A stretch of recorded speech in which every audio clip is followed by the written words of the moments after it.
Welcome to Raj news. March 31 operation Kagar deadline సమీపిస్తోంది.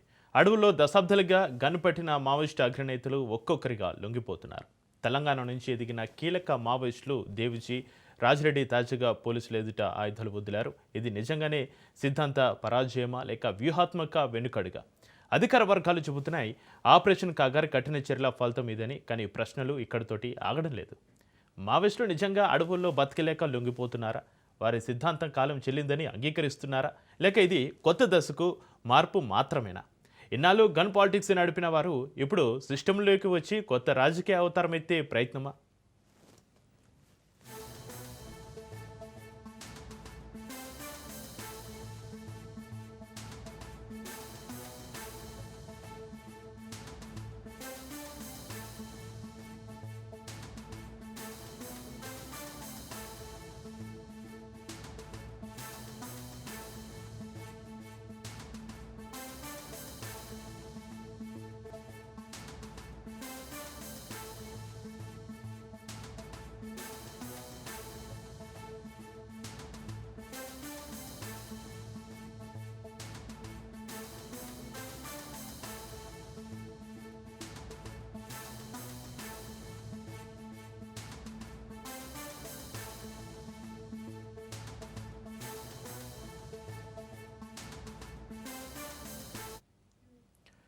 ఇక ఇక్కడ మరొక అనుమానం కలుగుతుంది. ఈ లొంగుబాట్ల వెనక తెర వెనక మంత్రంగా ఉందా?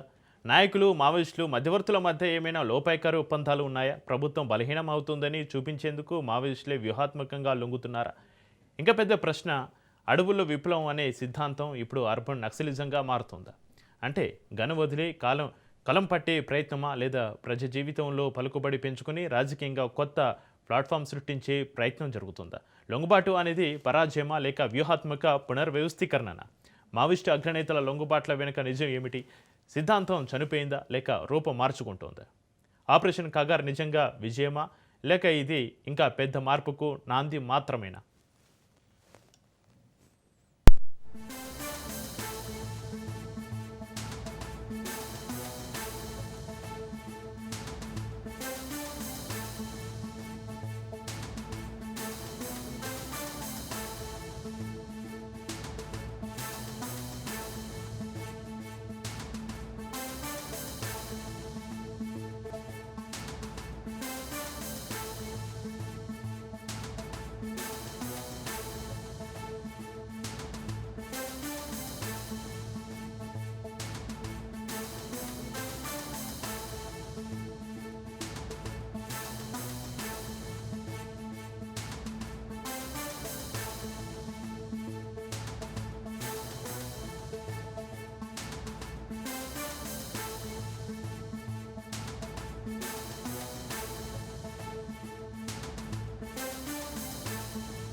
ఇక ఆపరేషన్ కాగార్ డెడ్ లైన్ దగ్గర పడుతున్న వేళ మావోయిస్ట్ అగ్రనేతల లొంగుబాట్లపైన చర్చిద్దాం. మనకు అందుబాటులో ఉన్నారు రెహమాన్ గారు, ప్రముఖ రాజకీయ విశ్లేషకులు. రెహమాన్ గారు నమస్కారం అండి.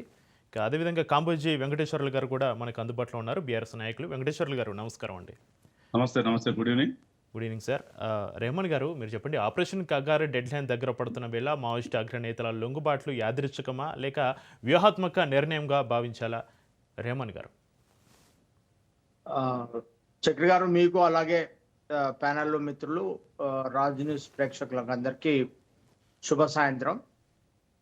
1968లో నక్సల్బరీలో దున్నేవానికి భూమి ప్రాతిపదికగా మొదలైన ఈ ఉద్యమం కేవలం 6 నెలల కాలంలోనే అక్కడ ఆ రాష్ట్ర కార్యదర్శి చారు మజుందార్ను ఎన్కౌంటర్లో చనిపోయిన తర్వాత మళ్ళీ 1970-71 ప్రాంతంలో మనకు శ్రీకాకుళంలో వెంపుటాపు సత్యం, ఆదిపట్ల కైలాసం అనేటువంటి ఇద్దరు టీచర్లు ఆదివాసీ ప్రాంతంలో శ్రీకాకుళ ప్రాంత ఆదివాసీల గిరిజనుల హక్కుల కోసం పోరాటం మొదలై అది కూడా మరి ఎక్కువ కాలం మేము నడవలేదండి. అది కూడా దాదాపుగా సంవత్సరం లోపే వెంపుటాపు సత్యం, ఆదిపట్ల కైలాసంను ఎన్కౌంటర్లో చంపేసిన తర్వాత అప్పటి హోమ్ మినిస్టర్ జలగం వెంగళరావు గారు ప్రకటించారు, ఇంతటితో నక్సలైట్ ఉద్యమం పరిసమాప్తమని. ఆ ప్రకటన ఇప్పటికీ మనకి అన్ని పత్రికలలో ఇప్పటికీ చక్కర్లు కొడుతుంటది, సామాజిక మాధ్యమం. ఆ తర్వాత ఉత్తర తెలంగాణలో దొరలు, భూస్వాములు, అలాగే వెట్టి చాకిరి, అంటరానితనం,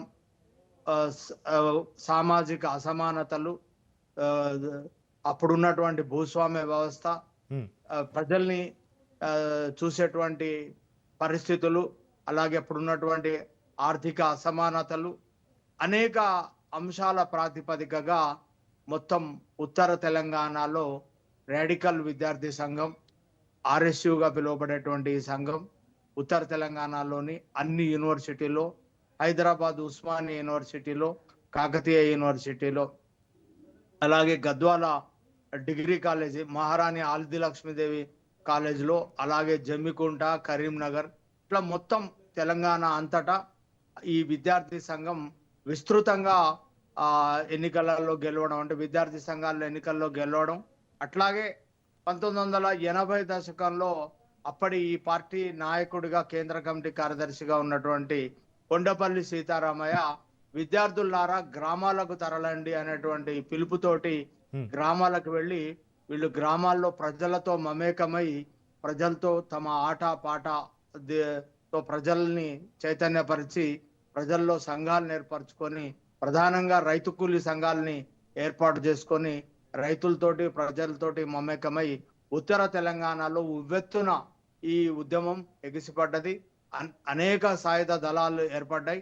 ఆ తర్వాత ఆంధ్రప్రదేశ్లోని నల్లమల్లాలో ఆంధ్రప్రదేశ్ ఒక రాష్ట్ర కమిటీగా, ఉత్తర తెలంగాణ స్పెషల్ జోనల్ కమిటీగా, ఆ తర్వాత ఏఓబిలో ఈ ఉద్యమం చాలా కాలం పాటు నడిచింది. అనేక విజయాలు వచ్చాయి, అనేక అపజయాలు కూడా ఉన్నాయి. అయితే ఈ ఉత్తర తెలంగాణలో ఈ ఉద్యమాన్ని ప్రజల నుంచి వేరు చేయలేరేమో అనేటువంటి అంతటి స్థాయిలో సాగింది. మొత్తం రీజనల్ ఇంజనీరింగ్ కాలేజీలో మెరిట్ విద్యార్థులు అందరూ, చాలా మంది విద్యార్థులు, అంటే ఇప్పటి వరకు నిన్న మొన్నటి వరకు కొనసాగిన నంబాల కేశవ్ వరకు దాదాపుగా అక్కడి నుంచి వచ్చిన వాళ్ళే. సొరపనేని జనార్దన్, ఆజాద్, ఇట్లా చెప్పుకుంటూ పోతే దాదాపు కేంద్ర కమిటీ అంతా రీజనల్ ఇంజనీరింగ్ కాలేజ్ నుంచి వచ్చినటువంటి వాళ్ళే.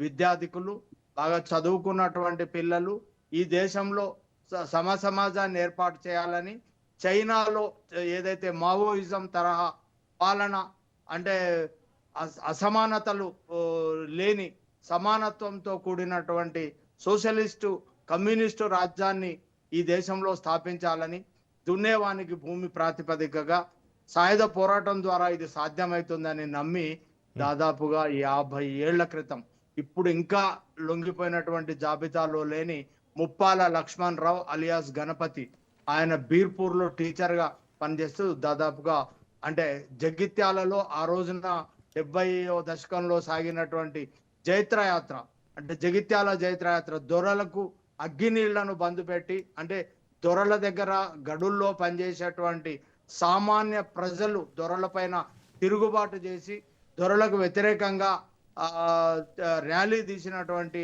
ఆ చరిత్ర జగిత్యాల జైత్రయాత్ర.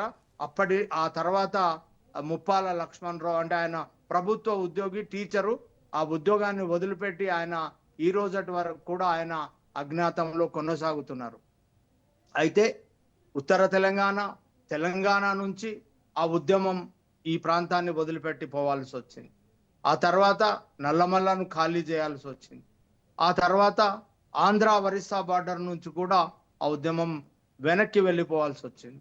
కేవలం దండకారణ్యం అబూజ్మడ్ కేంద్రంగా ఒక ప్రాంతానికి మాత్రమే పరిమితమైంది. ఉత్తర తెలంగాణను ఖాళీ చేసినటువంటి ఉద్యమం, నల్లమల్లాను ఖాళీ చేసినటువంటి ఉద్యమం, ఏఓబిని ఖాళీ చేసినటువంటి ఉద్యమం దండకారణ్యంలో ఎంతకాలం కొనసాగుతుంది అనేటువంటి ఒక ప్రధానమైనటువంటి ప్రశ్న డెఫినెట్ గా కొనసాగింది. అంటే తుపాకీని రక్షణగా పెట్టుకొని, అంటే మావో చెప్పినటువంటి తుపాకీ గొట్టం ద్వారా రాజ్యాధికారం సిద్ధిస్తుంది, దాన్ని మార్క్సిజం లెనినిజం అధ్యయనం చేసిన విప్లవకారుడు నియంత్రిస్తాడు, ఆ సాయుధ పోరాటం ద్వారా ప్రజల్ని చైతన్యవంతం చేసి అంటే ప్రజా సైన్యాన్ని ఏర్పాటు చేసుకొని పీపుల్ లిబరేషన్ గెరిల్లా ఆర్మీ పేరుతోటి దండకారణ్యం అబూజ్మడ్లో ఆర్మీని ఏర్పాటు చేసుకొని ముందుకెళ్ళినటువంటి ఈ పోరాటం అంటే అక్కడ ఉన్నటువంటి ఆదివాసీలతో మమేకమైంది, అక్కడ సల్వా జుడుం అనేటువంటి ప్రైవేట్ ఫోర్స్ తో కొట్లాడింది. అయితే పరిమితంగా ఉన్నటువంటి ఈ సంఖ్య 50,000, 5,000, 10,000 మంది పారామిలిటరీ బలగాలు ఒక దేశంతో పోరాడినట్టుగా అక్కడ పోరాటం మనం కర్రిగుట్టలో కానీ అబూజ్మడ్లో కానీ రాకెట్ లాంచర్లతోటి మొత్తం తూటాల వర్షం, మామూలుగా కాదు. ఆ వర్షంలో ఈ పరిమితమైనటువంటి వీళ్ళు ఇక తట్టుకొని నిలబడడం కష్టం అనేది మొత్తం బయటంతా చర్చ మొదలైంది. నిజానికి అక్కడ కూడా అదే కనపడింది. ఇప్పుడు దాదాపుగా అబూజ్మడ్ ప్రాంతంలో లేకపోతే దండకారణ్యం ప్రాంతంలో ఒక్కొక్కరుగా చనిపోవడాలు, అంటే దాదాపుగా 50 ఏళ్ల పాటు అంటే రెహమాన్ గారు ఇక్కడ ఇక ఉద్యమం నడపలేమని డెడ్ లైన్ దగ్గర పడుతున్న వేళ మావోయిస్ట్ అగ్రనేతలు లొంగిపోతున్నారు, మనం రోజు చూస్తున్నాం. అయితే ఉద్యమం నడిపించలేక లొంగిపోతున్నారా, లేక ఇది ఒక వ్యూహాత్మక నిర్ణయమా? ఏ విధంగా చూడాలి రెహమాన్ గారు? ఒకటండి, ఉండి నిర్మూలించబడడం ఒక ఆప్షన్. ఎందుకంటే వాళ్ళ దగ్గర తుపాకీ ఉంది కాబట్టి తుపాకీ ఉన్న వాళ్ళను నిర్మూలిస్తే ఇప్పుడు ఉన్నటువంటి భారత చట్టాలలో కానీ భారత రాజ్యాంగంలో కానీ తుపాకీ బట్టి తిరుగుబాటు చేసిన వాళ్ళను ఎన్కౌంటర్లో చంపేస్తే కేవలం శవాలు కావాలని మాట్లాడడమే తప్ప దానిపైన ఎట్లాంటి ఇది లేదు. ఎందుకంటే మనకున్నటువంటి రాజ్యాంగ వ్యవస్థలో సాయుధ పోరాటానికి అనుమతించబడలేదు. కాబట్టి తుపాకీ ఉండి తుపాకీ చేతబట్టి పోరాడుతున్నటువంటి వాళ్ళు అక్కడ నిర్మూలించబడుతున్నారు, అంటే భౌతికంగా నిర్మూలించబడుతున్నారు. ఇక మిగిలింది కేవలం గుప్పెడు మంది మాత్రమే మిగిలినారు. ఆ మిగిలిన వాళ్ళు నిర్మూలించబడమా, ఇంకేదైనా మార్గాన్ని ఎంచుకొని మళ్ళీ వచ్చి ప్రజల్లోకి పనిచేసి ప్రజాదరణ పొంది తిరిగి సరికొత్త ఉద్యమాలను నిర్మించడమా? రెండే ఆప్షన్స్ ఉన్నాయి. వాళ్ళు ఈ మధ్య మిగిలినటువంటి నాయకత్వం రెండో ఆప్షన్ ఎంచుకున్నట్టుగా మనకు కనబడుతుంది. మల్లోజులో వేణుగోపాల్, ఆశన్న ఇదివరకే వాళ్ళు ఈ ప్రతిపాదన తీసుకొచ్చినప్పటికీ మిగిలిన నాయకత్వం దాన్ని ఒప్పుకోకపోవడం, ఆ ఒప్పుకోకపోయిన తర్వాత చాలా మంది మనం వికల్ప్, అట్లానే కట్ట రామచంద్రారెడ్డి, అట్లా చాలా మంది, అంటే మనము బాబన్న, వీళ్ళందరూ కేంద్ర కమిటీ సభ్యులు ఒక్కొక్కరుగా చనిపోయినారు. మనము ఆ తర్వాత మిగిలినటువంటి వాళ్ళు ఇక వచ్చి పని చేయడమే. అంటే ఇంకొక విషయం కూడా మనం గమనించాలండి, అంటే పదుల సంఖ్యలో పట్టుబడ్డటువంటి వాళ్లను ఈ మధ్యకాలంలో పోలీసులు సరెండర్ గా చూపెట్టారు. బర్సాదేవా వీళ్ళందరినీ, పుల్లూరు ప్రసాదరావు వీళ్ళందరూ దాదాపుగా అరెస్ట్ అయినటువంటి వాళ్ళే. వాళ్ళు ప్రెస్ మీట్ లో కూడా చెప్పారు, మేము అరెస్ట్ అయ్యాం కానీ మమ్మల్ని కౌన్సిలింగ్ చేసి పోలీసులు లొంగుబాటుగా చూపెట్టారని. నిజానికి ప్రభుత్వాలు ఎప్పుడు ఒక మిలిటెంట్ ను పట్టుకున్నా లొంగుబాటుగా చూపెట్టలేదండి. నిజానికి పోలీసులో కూడా వచ్చిన ఈ మార్పును మనం ఖచ్చితంగా గమనించాలి. అగ్రనాయకత్వం దొరికిన తర్వాత కూడా వాళ్లను లొంగుబాటుగా చూపెట్టి ఒక కౌన్సిలింగ్ పద్ధతిలో వెనక్కి తీసుకొచ్చేటువంటి ప్రయత్నం జరుగుతుంది. ఆ ప్రయత్నంలో భాగంగా మల్లా రాజరెడ్డిని, అలాగే దేవూజీని, మిగతా ప్రముఖులంతా, నాకు తెలిసి గణపతి మినహా దాదాపుగా అందరు వచ్చేసినట్టుగానే కనపడుతుంది. ఇది ఒక కొత్త వ్యూహం, ఒక ఎత్తుగడగా మళ్ళీ ప్రజల్లోకి వచ్చి పనిచేద్దామని ఆలోచించి ఉంటే, ప్రజాస్వామ్యంలో ప్రజల్లోకి వచ్చి పనిచేసి ప్రజాస్వామ్యబద్ధంగా ఉద్యమాలు నిర్మించి ప్రజల్ని చైతన్యవంతం చేయడానికి సమాజంలో ఎవరికి అభ్యంతరం ఉండాల్సిన పని లేదు. రైట్. వెంకటేశ్వర్లు గారు, లొంగుబాట్లు నిజమైన మార్పునకు సంకేతమా లేక తాత్కాలిక వ్యూహమా? వెంకటేశ్వర్లు గారు. గుడ్ ఈవినింగ్ రాజనీతి వ్యవస్థ తోటి ప్యానల్ మెంబర్స్ కు. రెహమాన్ సారు అడవిలోకి పోయి కెమెరాలు పట్టుకొని మావోయిజం గురించి బాగా చెప్పగలుగుతాడు. ఆయనకు సామాజిక స్పృహ బాగా ఉంది. హ్మ్. నేనేం చెప్తున్నానంటే రష్యా విప్లవోద్యమాలు, చైనా విప్లవోద్యమాలు, నేపాల్ విప్లవోద్యమాలు, భారత విప్లవోద్యమాలు. విప్లవోద్యమాలు 1968 నుంచి నక్సల్బరీ ఉత్తరప్రదేశ్ నక్సల్బరీ ఉద్యమాలకు వెళ్ళి ఈ రోజు జరిగినటువంటి ఇవాళ జరిగినటువంటి లొంగుబాటులు, అరెస్టులు, ఎన్కౌంటర్లు 3. భారత విప్లవోద్యమంలో మొత్తం ఫెయిల్యూరే ఉంది. ఇక్కడ భారత విప్లవోద్యమం గత 50 ఏళ్ల చరిత్ర తీసుకుంటే కేడీసీ కానీ, కేఎంసీ కానీ, ఎన్ఐటి కానీ మొత్తం ఫెయిల్యూర్స్ అయినాయి. ఉస్మానియా, కాకతీయ కూడా ఫెయిల్యూర్స్ ఉద్యమాలే ఉన్నాయి.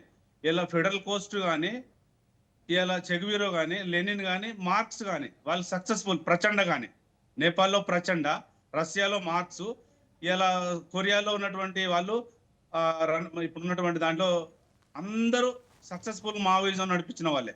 ఫెయిల్యూర్ భారత విప్లవోద్యమం ఫెయిల్యూర్ చారు మయంజ దగ్గర నుంచి ఇలా తిరుపతి దగ్గరికి, ఇలా కొండపల్లి సీతారామయ్య కావచ్చు, ఇలా దాదా కావచ్చు, ఇలా లక్షల ఉద్యమకారులు, వేల ఉద్యమకారులు, వందల ఉద్యమకారులు, కగార్ 1, కగార్ 2 మొత్తం ఫెయిల్యూర్. భారత విప్లవోద్యమం అనేది మొత్తం ఫెయిల్యూర్ ఉద్యమం. ఎందుకంటే భారతదేశాన్ని పరిపాలిస్తున్నది బూర్జవ పార్టీలు. అంటే ఊర్జవ పార్టీలు ఏ రోజైనా జిందాలకు, ఆదానీలకు, అంబానీలకు, రిలయన్స్లకే ఇక్కడ ఉన్న సంపద, మధ్య భారత ప్రభుత్వాన్ని మొత్తం సంపద మొత్తం సృష్టించి ప్రభుత్వాలు మొత్తం వాళ్ళకే ఇస్తే తప్ప ఆదివాసులకు బుక్కడు బువ్వ పెట్టాలని, బీదలకు బుక్క పెట్టాలని ఎప్పుడు ఆలోచన చేయి.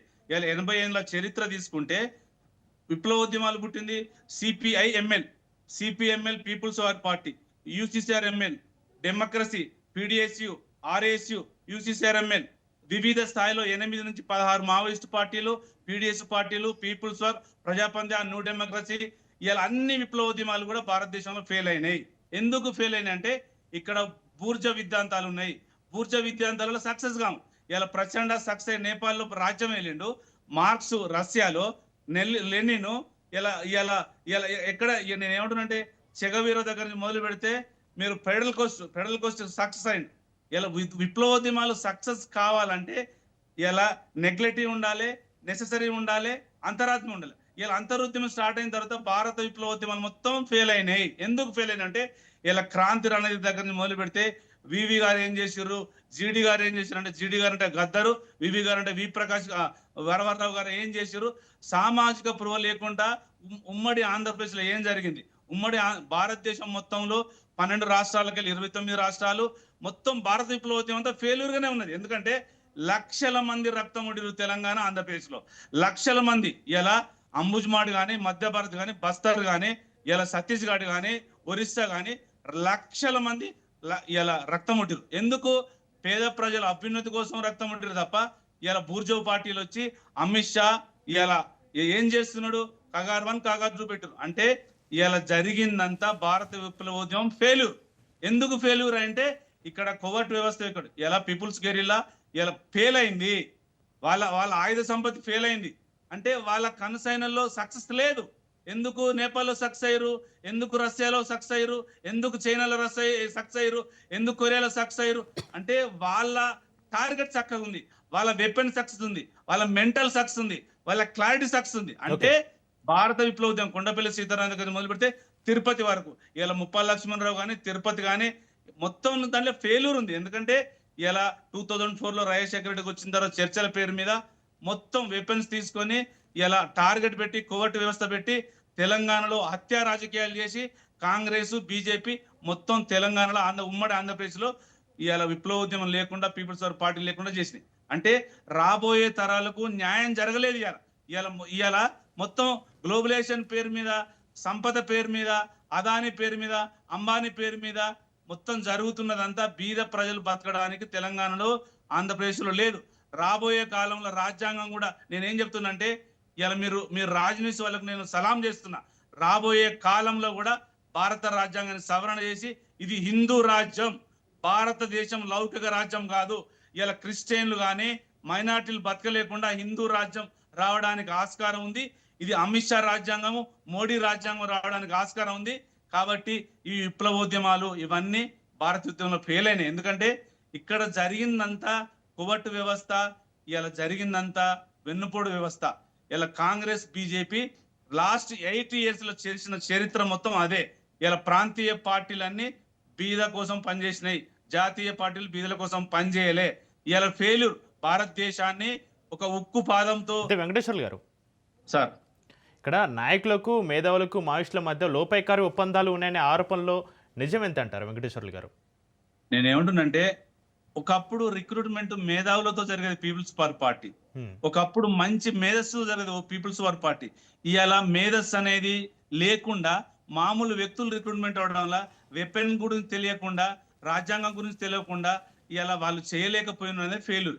ఇలా ఎందుకు జరుగుతుందంటే, ఇది రిక్రూట్మెంట్ లేదు. గత 10 సంవత్సరాలకు వెళ్ళి తెలంగాణ వచ్చింది, ఉమ్మడి ఆంధ్రప్రదేశ్ లో ఇలా ఛత్తీస్గఢ్, ఒరిస్సా, మిగతా మొత్తం మధ్య భారతదేశం మొత్తం ఇలా మొత్తం ఆదాని అంబానీ చేతిలో పోయింది.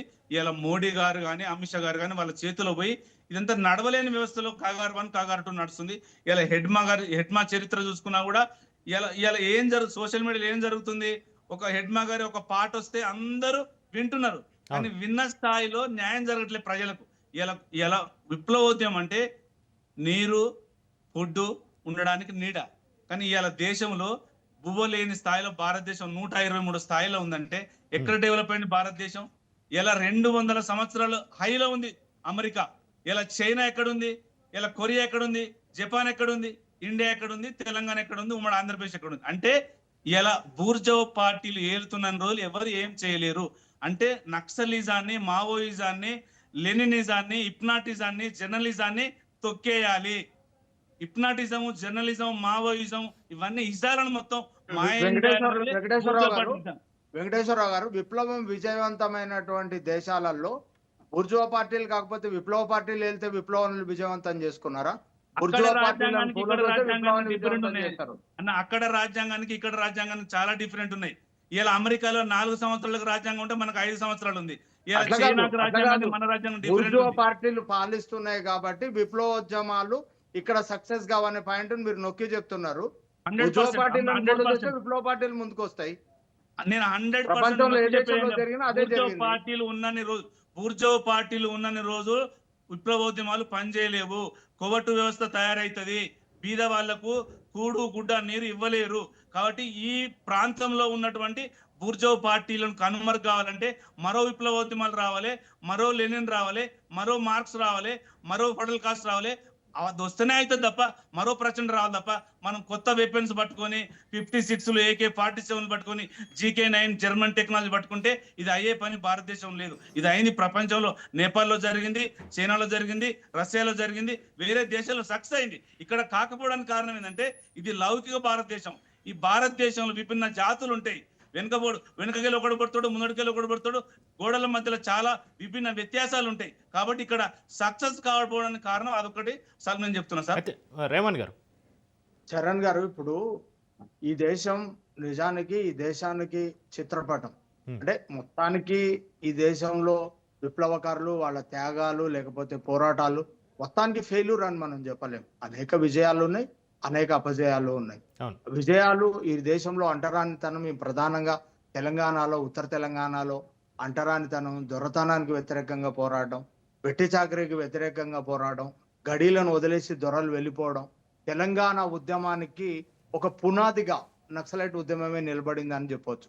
ప్రత్యేక రాష్ట్రానికి వచ్చినటువంటి పునాదులంతా ఆ ఉద్యమం నుంచి వచ్చిందని నిలబడవచ్చు, చెప్పొచ్చు. కానీ భారతదేశ పరిస్థితుల్ని అంటే మార్క్సిజం అనేది ఒక సైన్స్ అండి. మార్క్సిజాన్ని తన దేశ పరిస్థితులకు అనుకూలంగా అన్వయించుకోవాలి. ఇంకోటి ఎగ్జిస్టెన్స్ ఫర్ స్ట్రగుల్ అండి. మారిన పరిస్థితులకు అనుకూలంగా మారిన జీవులే బతికి బట్టగడతాయి. ఈరోజు డైనోసారాలు లేవు, ఎందుకు లేకుండా పోయినాయి? మారిన పరిస్థితులకు అనుకూలంగా అవి మారలేకపోయినాయి. అంటే ఈరోజు దాని విజయానికి చెప్పడానికి వస్తే బీఆర్ఎస్ చీఫ్ కేసీఆర్ అనేక సార్లు నక్సలైట్ల ఎజెండానే మా ఎజెండా, ఆ ఎజెండానే మేము అమలు చేస్తామని చెప్పి ఆయన చాలా సార్లు ప్రకటించారు. మొన్నటి ముఖ్యమంత్రి రేవంత్ రెడ్డి కూడా నక్సలైట్లు లేరు, ఉంటే గనక ఇలా ఉండేది అని వీళ్ళందరూ కోరుకున్న వాళ్ళే. కానీ నిజానికి ఆచరణలోకి వచ్చే వరకు ఈ దేశంలో గతంలో ఉన్నటువంటి భూస్వామ్య వ్యవస్థ కానీ లేకపోతే ఆ పోకడల నుంచి క్రమంగా సమాజం బయటికి వచ్చి దాదాపుగా పెట్టుబడిదారి వ్యవస్థలోకి పోతుంది.